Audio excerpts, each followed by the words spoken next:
தமிழ்நாட்டோட தலை சிறந்த டைரக்டரில் ஒருத்தரான பாரதி ராஜா மறைந்தது தமிழுக்கு மிகப்பெரிய இழப்பாகும்.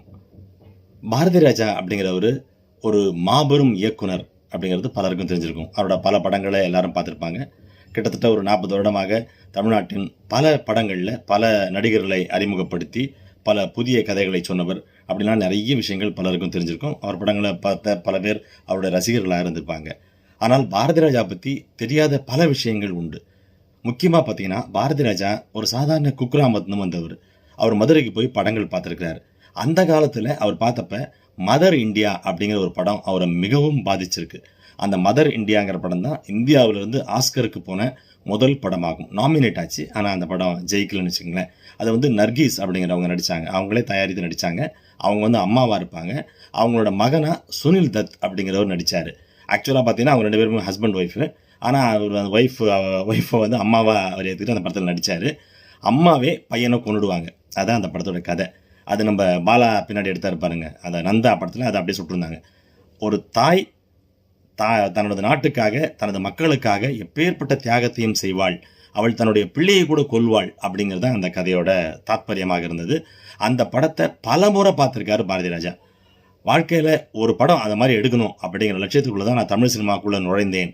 ஆனால் இன்னைக்கு வரைக்கும் அந்த படத்தோட ஒரு ஃப்ரேமை கூட என்னால் எடுக்க முடியலன்ட்டு ஒரு 5 வருஷத்துக்கு முன்னாடி அவர் பாரதி ராஜா சொல்லியிருந்தார். அது அவருடைய அந்த ரசிகத்தன்மையை காட்டுகிறது. தமிழ் சினிமாவை முதலாக கிராமத்துக்கு கொண்டு போனது பாரதி ராஜான்னு சொல்லுவாங்க. ஆனால் அது உண்மை இல்லை. அதுக்கு முன்னாடி நிறைய பேர் படங்கள் கிராமத்தில் எடுத்திருக்காங்க. குறிப்பாக அன்னக்கிளி அப்படிங்கிற படம், தேவராஜ் மோகன் அப்படிங்கிற 2 டைரக்டர்ஸ் முழுக்க கிராமத்திலே எடுத்து ஒரு கிராம கதையை மிகவும் ஆத்தென்டிக்காக சொன்னாங்க. அதுக்கு அடுத்தது தான் இவர் பண்ணார். இவரோட 16 வயது நிலை படம் மயில் அப்படிங்கிற படம். மயிலுன்றத கதை. அவர் என்எஃப்டிசிக்காக ரொம்ப குறைந்த பட்ஜெட்டில் எடுக்கணும்னு சொல்லி ஆசைப்பட்டு எடுக்கப்பட்ட படம். அது வரலாறுச்சுன்னு வச்சுக்கோங்களேன்.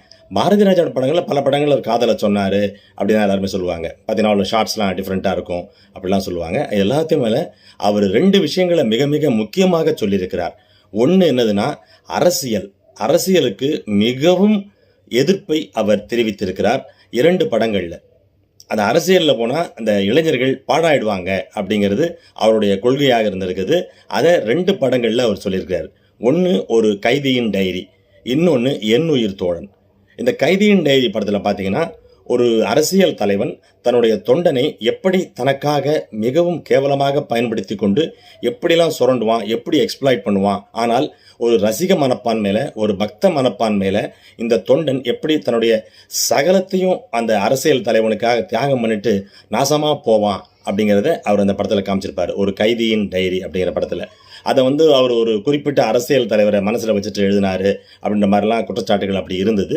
அது ஒன்று. அதில் அவர் மிக தெளிவாக அவர் சொன்ன விஷயம் என்னென்னா, அரசியல் தலைவர்கள், அதாவது கற்பனையாக அவர் செய்திருந்த அந்த கதாபாத்திரம், ஒரு அரசியல் தலைவன் தன்னுடைய சுய தேவைகளுக்காக தனது தொண்டனை கூட எப்படி கேவலமாக பயன்படுத்தி கொள்வான் அப்படின்னு சொல்லியிருப்பார். அதாவது தொண்டனை மதிக்கக்கூடியவன் அல்ல தலைவன் அப்படிங்கிற மாதிரி அவர் சொல்லியிருப்பார். ஆனால் அந்த காலத்தில் பார்த்தீங்கன்னா பல தலைவர்கள் இருந்தாங்க. அவங்கெல்லாம் தொண்டர்களை அவ்வளோ மதித்தாங்க. தொண்டர்களுடைய பெயர்களை சொல்லி கூப்பிடுற அளவுக்கு தலைவர்கள் இருந்திருக்காங்க தமிழ்நாட்டில். அப்படிலாம் இருந்தப்ப தொண்டர்களால் தான் அப்படிங்கிறத சொன்ன தலைவர்கள் இருந்திருக்காங்க. தொண்டர்கள் அவங்க மேலே அவ்வளோ அன்பையும் கொடுத்துருக்காங்க, அதுவும் இருந்திருக்குது. ஆனால் அவர் இந்த ஒரு விஷயத்தை எதை நினைத்து சொன்னார் அப்படின்னு நமக்கு தெரியாது. இந்த படம் அடுத்தது என் உயிர் தோழன் அப்படின்ற படம். அந்த படத்துலையும் பார்த்தீங்கன்னா, இளைஞர்கள் அரசியலுக்கு வர்றாங்க, வந்தால் எப்படிலாம் நாசமாகி போகிறாங்க, அரசியல் அவங்களை எப்படி பாழ்படுத்துது அப்படின்ற கதையை என் உயிர் தோழனில் சொல்லியிருந்தார். ஸோ இந்த 2 படங்களையும் வச்சு பார்க்குறப்ப பாரதி ராஜா என்பவர் இந்த அரசியல், நம்ம நிகழ்கால அரசியல், அந்த அரசியல் தொண்டர்களை எப்படி பயன்படுத்தி கொள்கிறது, தலைவர்கள் என்பவர்கள் எப்படி குளிர்காய்கிறார்கள், தொண்டர்களை எப்படி பயன்படுத்தி கொள்கிறார்கள், இது எல்லாமே அவர் கற்பனையாக கூறியிருந்தார் இந்த 2 படங்களில். இது மிக மிக முக்கியமான பதிவுகளை அவர் பண்ணியிருந்தார். இதே மாதிரி அரசியல் தலைவர்கள் இல்லையா அப்படின்னு கேட்டால் நம்ம சொல்ல முடியாது. இருந்திருக்கலாம். அது அரசியல் தலைவரோ அல்லது ஒரு நடிகரோ யாராக இருந்தாலும் அவங்க அப்படி தான் பண்ணுறாங்க. நீங்கள் பார்த்துருப்பீங்க, நடிகர்களே கூட. தர்ஷன் அப்படின்னு ஒரு நடிகர் கன்னடத்தில் இருந்தார். அவர் தன்னுடைய தொண்டன், அந்த தொண்டன் ரேணுகாசாமின்னு ஒரு தொண்டன், அவருடைய ரசிகன், பயங்கரமான ரசிகன். அவரோட ரசிகர் மன்றத்துடைய அவன் பயங்கர இதுவாக இருந்தான். இப்போ தர்ஷனுக்கு வந்து ஒரு சின்ன இதாகி போய் ஒய்ஃபோட எக்ஸ்சேஞ்ச் ஆகி போய் இன்னொரு நடிகையோட அவருக்கு பழக்கம் அப்படின்னு கேள்விப்பட்டு இந்த ரேணுகா சுவாமிங்கிறவர் அந்த நடிகையோட ட்விட்டர் ஹேண்டில் போய் அவரை அசிங்கமாக அந்த நடிகையை திட்டிருக்காரு பல கேவலமான வார்த்தைகளில். இப்போ நம்ம ஊர்லேயும் திட்டிட்டு இருக்காங்கல்ல, அந்த மாதிரி ரசிகர்கள் கேவலமாக பேசுவாங்களே அந்த மாதிரி பேசியிருக்காங்க. இது அந்த அம்மா போய் தர்ஷன்கிட்ட சொல்ல, தர்ஷன் வந்து அவரை ரேணுகா சாமி அவங்க வீட்டுக்கு கூப்பிட்டு வீட்டில் வச்சு நாசம் பண்ணி அவரை கொலை பண்ணி தூக்கி எங்கேயோ போட்டு போயிட்டாங்க. அதுக்கு பிறகு போலீஸ் அந்த பாடியை எடுத்து அந்த கொலையை கண்டுபிடிச்சி தர்ஷனையும் அவருடைய அந்த இவங்க செகண்ட் ஒய்ஃபோ அல்லது காதலியோ அரெஸ்ட் பண்ணி அவங்களே ஜெயிலில் வச்சுருக்காங்க. இப்போ பெயிலில் வந்துட்டு போகிறாங்கன்னு வச்சுக்கோங்களேன். இது ரசிகர்களுக்கும் பொருந்தும், தொண்டர்களுக்கும் பொருந்தும். ரசிகர்களையும் தொண்டர்களையும் சுரண்டுகிற தலைவர்களும் இருக்கிறார்கள், நடிகர்களும் இருக்கிறார்கள். இதைத்தான் அவர் அந்த படத்தில் காமிச்சிருந்தார். அதாவது அவருடைய அரசியல் கருத்து என்பதே இதுதான். ஒரு நல்ல அரசியல்வாதியை அவர் காட்டல. ஒரு நல்ல அரசியல்வாதி எப்படிலாம் இருப்பான் அப்படிங்கிறதெல்லாம் அவர் காட்டல. இதுதான் அவர் காமிச்சிருக்கிறார். ஸோ அவருடைய அரசியல் பார்வை என்பதே, அரசியல் என்பது ஒரு சுரண்டுகிற தொழில் அப்படிங்கிற மாதிரி தான் அவர் வச்சிருக்கிறார். இதை நாம் மிக மிக முக்கியமாக கருத்தில் கொள்ள வேண்டும், மனதில் கொள்ள வேண்டும் பாரதி ராஜா படங்களை பார்க்குறப்ப. இது மட்டும் இல்லாமல் அவருடைய படங்கள்லேயே சின்ன சின்னதாக அரசியல் கருத்துக்களை அவர் கூறியிருப்பார். புதிய வார்ப்புகள் படத்தில் பாக்யராஜ் வந்து ஒரு கிராமத்துக்குள்ளே ஒரு ஆசிரியராக நுழையிறப்ப அங்கே ஆடு ஓடிட்டு போயிட்டுருக்க அவர் வந்து ஸ்கூல் எங்கே இருக்குன்னு கேட்பார். எதுக்குன்னு கேட்பார். நான் அந்த பள்ளிக்கூடத்துக்கு வந்திருக்க வாத்தியார்னுவார். ஒரு பயில ஆடு ஓட்ட விட மாட்டீங்களே அப்படின்ட்டு சொல்லிட்டு போவார். அதாவது கிராமத்தில் இருப்பவர்களுக்கு சின்ன பசங்கள்லாம் ஆடு மேய்ச்சிட்ருக்கணும், மாடு மேய்ச்சிட்ருக்கணும், படிக்கக்கூடாது அப்படிங்கிறது அவங்க எண்ணமாக இருக்கும் என்பதை மிக அழகாக கூறியிருப்பார். இந்த மாதிரி சின்ன சின்ன விஷயங்கள்லாம் அவர் வச்சுருப்பார். டிக் டிக் டிக் படத்துலையும் வச்சுருப்பார். அவர் பல படங்களில் அங்கங்கே தூவிட்டு போயிருப்பார். ஆனால் அவர் எடுத்த 2 அரசியல் படங்களிலும், என் உயிர் தோழன், ஒரு கைதியின் டைரி, 2லுமே அரசியலை வந்து மிக விலாவாரியாக அவர் பேசியிருப்பார். இதை நாம் கருத்தில் கொள்ள வேண்டும். மற்றபடி பாரதி ராஜா என்பவர் ஒரு ஆர்ட் ஃபிலிம் டைரக்டராகத்தான் ஆக வேண்டும் என்று வந்தார். அவரை வந்து பாதித்தது பார்த்திங்கன்னா சத்திய திரைப்படங்கள், இந்த மாதிரி படங்கள் தான் ஆர்ட் ஃபிலிம்ஸ் தான் அவரை பாதிச்சிருக்கு. அதே மாதிரி படங்கள் எடுக்கணும்னு சொல்லிட்டு வந்தார். அந்த ஸ்டைலில் வச்சுக்கிட்டு இருந்தார் அவர். அதையும் வச்சுக்கிட்டு கொஞ்சம் நம்ம இதில் பார்த்திங்கன்னா அவர் ரிஷிகேஷ் முகர்ஜின்னு ஒருத்தர் இருப்பார் ஹிந்தியில், அவருடைய பாதிப்பும் இருந்தது.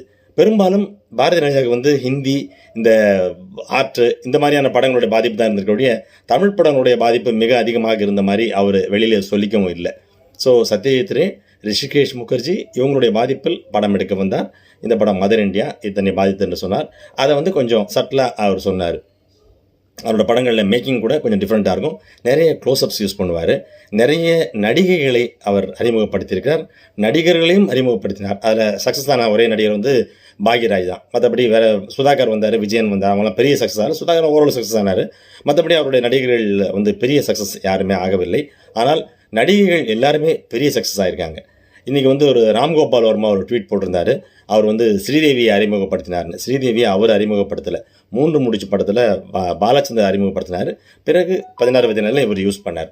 ஸோ அவர் அறிமுகப்படுத்தலை. அது பல பேர் தப்பாக நினச்சிட்ருக்காங்க. அவரை எக்ஸ்ப்ளாய்ட் பண்ணார். அவங்களோட ஸ்ரீதேவியுடைய நடிப்பை அவர் வெளிப்படுத்தினார். அந்த மாதிரி அவர் பண்ணார்.